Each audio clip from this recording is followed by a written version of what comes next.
ఇప్పుడు ప్రారంధం అనేది ఉందా అంటే ఉంది. శారీరక ప్రారంధం మాత్రమే ఉంది. శారీరకంగా రమణ మహర్షి కూడా కాళ్ళ నొప్పులు వచ్చాయి, సర్కోమా అనే వ్యాధి వచ్చింది.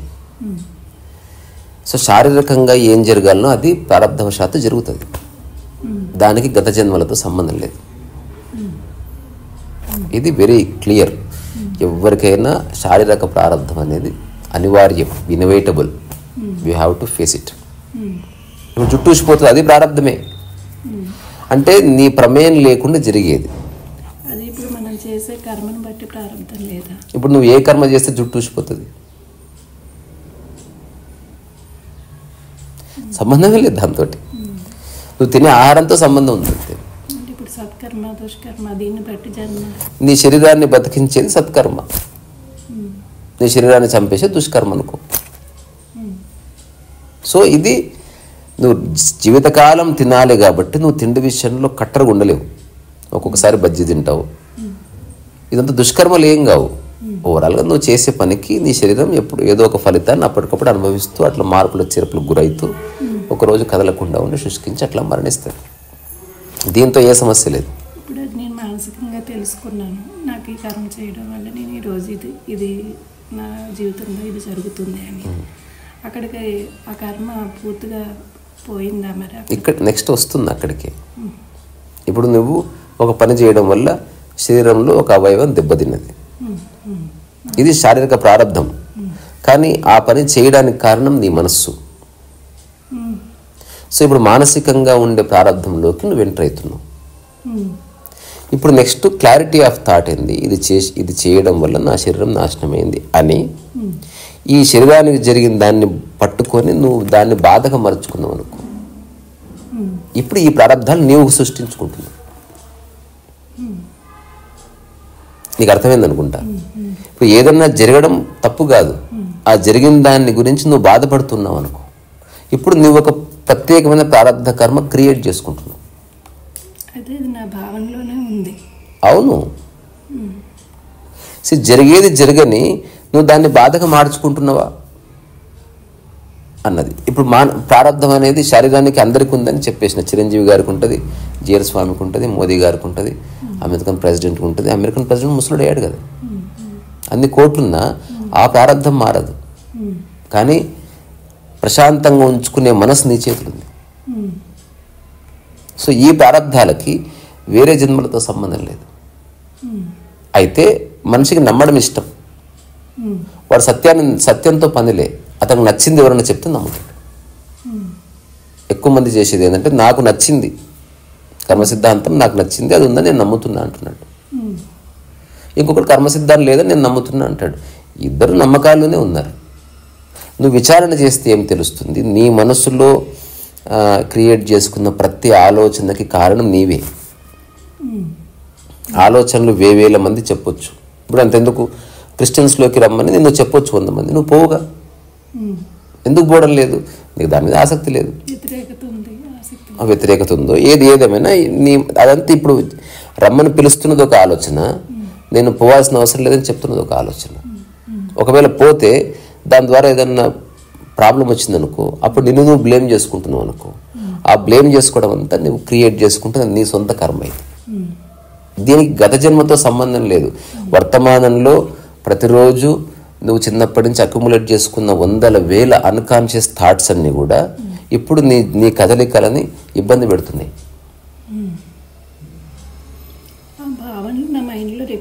అన్ని రికార్డ్ అయిపోయి నీవు క్రియేట్ చేసుకున్న శారీరక ప్రారంధాలతో ఏ సమస్య లేదు.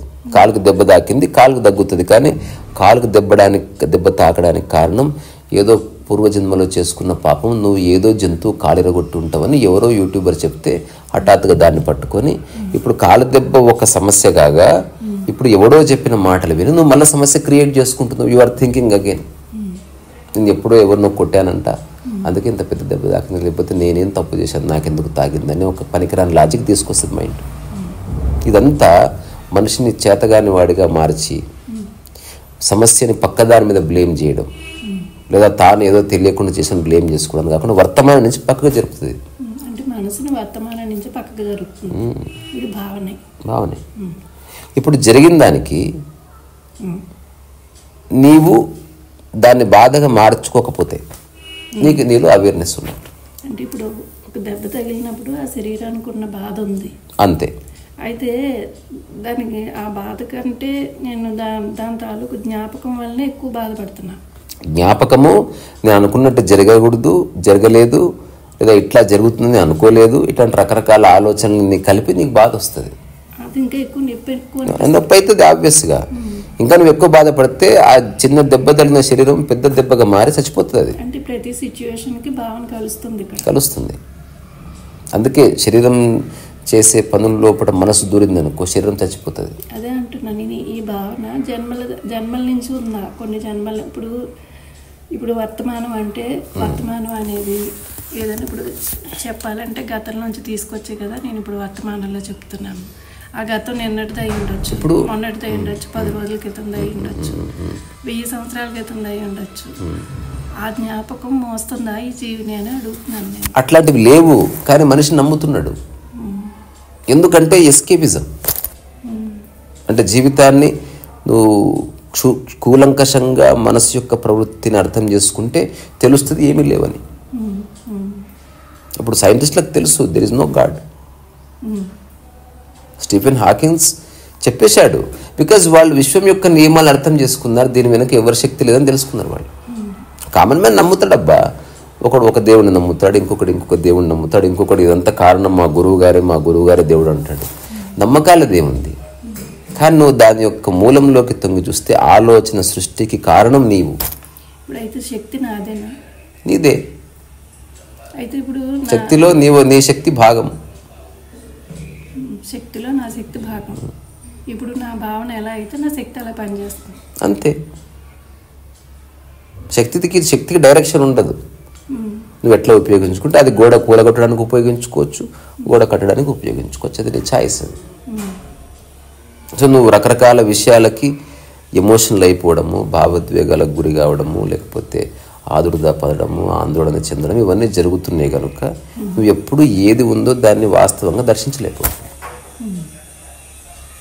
ఎప్పుడు వేరే వాళ్ళ మాటలు వినడము, ఆ ప్రభావంలో పడ్డము, అదే నిజం అనుకోవడము, కొంతకాలం తర్వాత ఇంకెవరన్నా ఎఫెక్టివ్ చెప్తే అతన్ని నమ్మి అతను చెప్పిందంత సత్యం అనుకోవడము.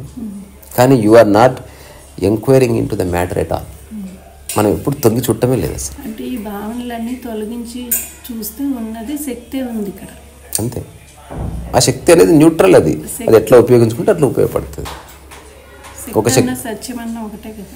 నువ్వు అనుకో పర్వాలేదు, because you have not created. అది స్థిరంగా ఉంది. అది ఉండని, దాంట్లోంచి కదలుతుంది కదా. ఉండని. సమస్య అంతా ఆలోచన నుంచి వచ్చింది. నీ ఆలోచనలకి అసలు గత జన్మలతో సంబంధం లేదు. ఒకవేళ గత జన్మతో సంబంధం ఉందంటే శరీరానికి కొంత ఉంటే ఉండొచ్చు. ఎందుకంటే నీ తల్లిదండ్రుల జీన్స్ నీలో వచ్చాయి. అంటే ఆల్రెడీ నువ్వు జన్మించే ఉన్నావు. దీనికి నేను చెప్పేది ఏమిటి, కొన్నిసార్లు సరోజ అని ఆవిడ వ్యక్తమై ఉంది, కొన్నిసార్లు అవ్యక్తంగా ఉన్నది. తల్లి గర్భంలో నువ్వు అవ్యక్తంగా ఉన్నావు. చిన్న పాపకు ఉన్నప్పుడు అవ్యక్తంగా వికసించే స్థితిలో ఉన్నావు. యవ్వనంలో పూర్తి వికాస స్థితిలో ఉన్నావు. ఇప్పుడు ముడుచుకుపోయే స్థితిలో ఉన్నావు. కొంతకాలం తర్వాత పూర్తిగా మాయమయ్యే స్థితిలోకి వస్తావు. మరణించిన తర్వాత ప్రపంచం దృష్టిలో నువ్వు మరణించినట్టు, కానీ ప్రకృతి దృష్టిలో నీ జన్మ కొనసాగుతుంది. అసలు గత జన్మ ఎక్కడిది? ఎంతకంటే పిచ్చి ఆలోచన ఇంకొకటి లేదు. శక్తిని వదిలే, శరీరాన్ని పట్టుకో. గత జన్మ ఎక్కడిది? కొనసాగుతుంది అన్నది ఏంటి? నీవే. నీ శరీరము కొనసాగుతుంది, నీ యొక్క కోర్ కొనసాగుతుంది, మనసు కొనసాగదు. ఆలోచనలు కొనసాగాలంటే సంస్థ పెట్టాలి. అందుకే అయితే ఇప్పుడు మనసు ఆలోచనలు ఏమి కొనసాగవు, అస్సలు కొనసాగవు. శరీరం కొనసాగుతుంది. నువ్వు చనిపోయిన తర్వాత మా దృష్టిలో నువ్వు చచ్చిపోయినావు. ఒక నిమిషం సౌండ్ తీసేయమ్మా. సౌండ్. ఇప్పుడు శరీరం అన్నది కొనసాగుతుంది. ఇప్పుడు ఈ చిన్న విషయం అర్థం చేసుకో. ఎవరన్నా చచ్చిపోయారంటాం కదా. ఎప్పుడు చచ్చిపోయారంటే డేట్ వేస్తారు కదా. మన దృష్టిలో చచ్చిపోయాడు అతను, ప్రకృతి దృష్టిలో కాదే.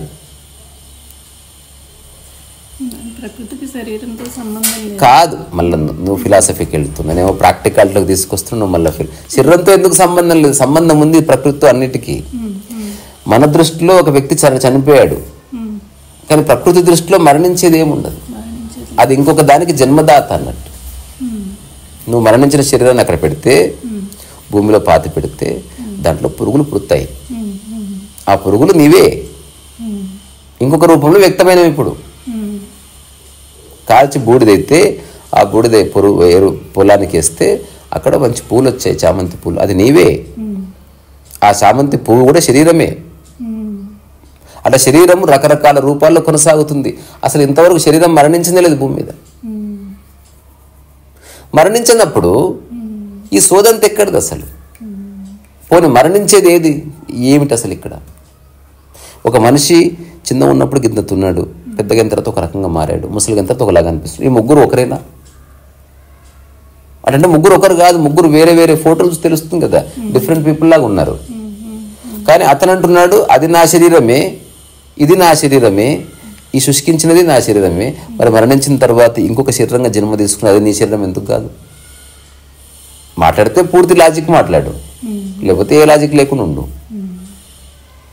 సో అందుకని మన పాయింట్ ఆఫ్ వ్యూలో జీవితం ఒకటి, ప్రకృతి పాయింట్ ఆఫ్ వ్యూలో జీవితం అనేది ఒక నిరంతర కొనసాగింపే. అసలు ఎండ్ కానే లేదు. ఒక జన్మ తీసుకొని ఎండ్ అయిపోయిన తర్వాత కొందరు ఏమంటారు, ప్రచారం చేసిన అంటే ఎవరో పవర్ఫుల్ పీపుల్ ఏదైనా చెప్పారనుకో, అదే సిద్ధాంతమే కూర్చుంటుంది.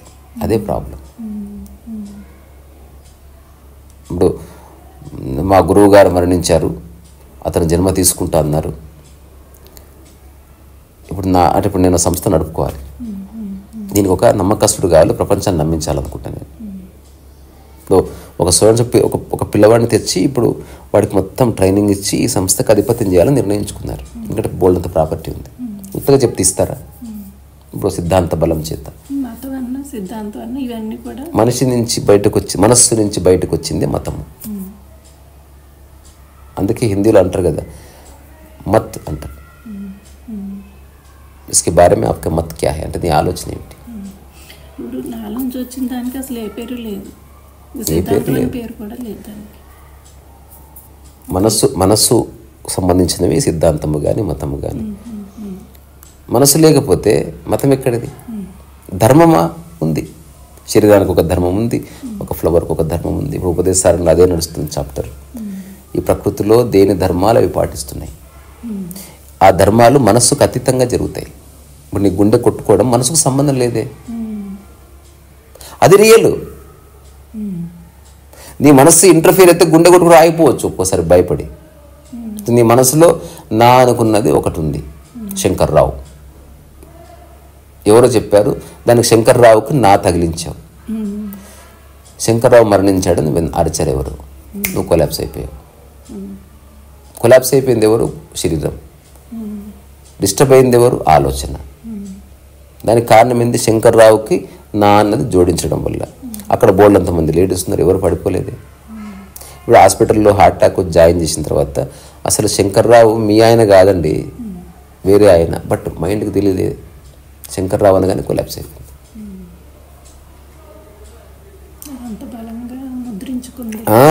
సో ఈ నా అన్న ఆలోచన ఒక్కటే ప్రారంధం, అదొక్కటి పోతే యు ఆర్ ఫ్రీ. సో మనిషి క్రియేట్ చేసుకుంటున్న ఏకైక ప్రారంధము నాది అన్న ఆలోచనని. మనిషిని బాధించేది నా అన్న ఆలోచనలే, నావి అనుకున్నవి, నా అనుకున్నవారే. ఎవరన్నా బాధిస్తారు? ఇజ్రాయెల్ వాళ్ళు ఉన్నారు, నిన్ను బాధిస్తారేమన్నా? గ్రహాంతరవాసులు నిన్ను బాధిస్తారా? గ్యాలక్సీలు బాధిస్తున్నాయా? చెట్లు బాధిస్తున్నాయా? పూలు బాధిస్తున్నాయా? మన పక్క ఊరి వాళ్ళు బాధిస్తున్నారా? మణికొండలో ఉన్న వాళ్ళు బాధిస్తున్నారా? నీవనుకున్న ఇద్దరు ముగ్గురే నేను బాధిస్తున్నారు. ఎందుకో తెలుసా? నీ ఆలోచన వాళ్ళకి లింక్ చేసినావు. నీ ఆలోచనను వాళ్ళకి లింక్ చేయడం వల్ల పుట్టే ప్రతి ఆలోచన నీవు క్రియేట్ చేసుకున్న ప్రారంభం.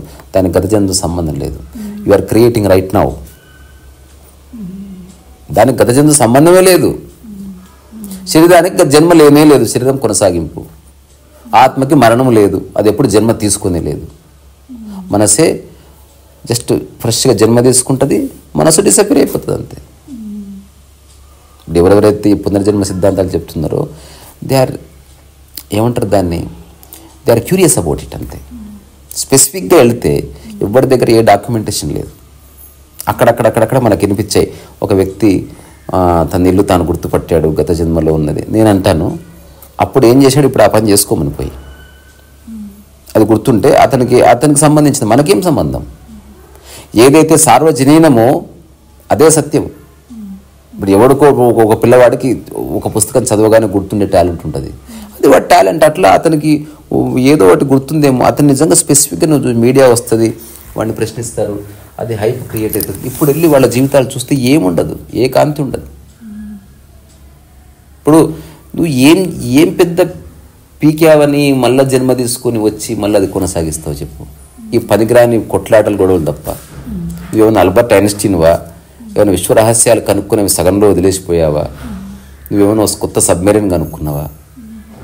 లేకపోతే కొత్త ఫోన్ కనుక్కున్నావా? లేకపోతే కొత్త ఆధునిక ఆధ్యాత్మిక సిద్ధాంతాన్ని రాయడానికి పుట్టిన అపర శంకరాచార్యుడు? నువ్వు ఎవరయ్యా? ఈ పునర్జన్మలు మరజన్మ గురించి మాట్లాడే వాళ్ళు మళ్ళీ పుట్టి పీకులాడుకోవడానికే. వీళ్ళు చేస్తున్నది ఏమిటి అసలు? ఆలోచించు. ఇప్పుడున్న వాళ్ళందరూ మరణించిన పుట్టి ఏం చేస్తారు? ఎప్పుడు చేసేది చేస్తారు. ఒకవేళ నిజంగా పునర్జన్మ ఉందంటే ఒక సైంటిస్ట్ పుట్టాలని కోరుకుంటా, ఉపయోగపడతాడు వాడు. ఈ సోకాళ్ళు జనాలు పుడితే ఎంత పోతే ఎంత, అసలు ఇప్పుడు ఉండడమే వేస్ట్. భావన కూడా కొనసాగదు, అది శరీరంతో పడిపోతుంది. భావనలు ఇప్పుడే పడిపోతే నీకు విషయం అర్థమైతే అర్థం కాకపోతే ఇక భావన కూడా ఉంటుంది. నీకు మనస్సు ఎప్పుడో నీ యొక్క పవర్ కోల్పోతుంది మనస్సు. అరే ఒక రాడ్ తీసుకొని కొడితే నీ మనసు ఉండదు. నీ కొడుకు ఎవరంటే తెలియదు. అప్పుడు ఎక్కడ పోయింది? నీ బ్రెయిన్లో రికార్డ్ అయిందంతా పోయినప్పుడు ఇంకెక్కడ మెమరీ? ఒకవేళ వాడు కొంచెం మెలకు వచ్చిందా అక్కడక్కడ అతుకుతాయి ఈ విషయాలంతే. రా రా రా రా మాట్లాడాలి. అప్పుడు అందరు థ్రిల్ అయిపోతారు. గుర్తొచ్చింది. చెత్త. ఈ క్షణాన్ని వర్తమానాన్ని నా జోడించకుండా జీవిస్తే నీకే ప్రారంభం లేదు. You're free. అట్లాంటి వాడు 1,00,000 జన్మలు జన్మ తీసుకున్నట్టు. ఎందుకో తెలుసా? వాడు ఎప్పుడు వర్తమానంలో ఉంటున్నాడు కనుక. జన్మ అంటే నథింగ్ బట్ నీ ఎక్స్టెండెడ్ పాస్ట్. పునర్జన్మ అంటే నీ ఎక్స్టెండెడ్ ఫ్యూచర్ అంతే. నువ్వేదో సాధించాలనుకునేవాడు, నేను గతంలో ఏదో చేశాను అనుకునేవాడు, ఇట్లాంటి వాళ్ళకి సంబంధించినవి.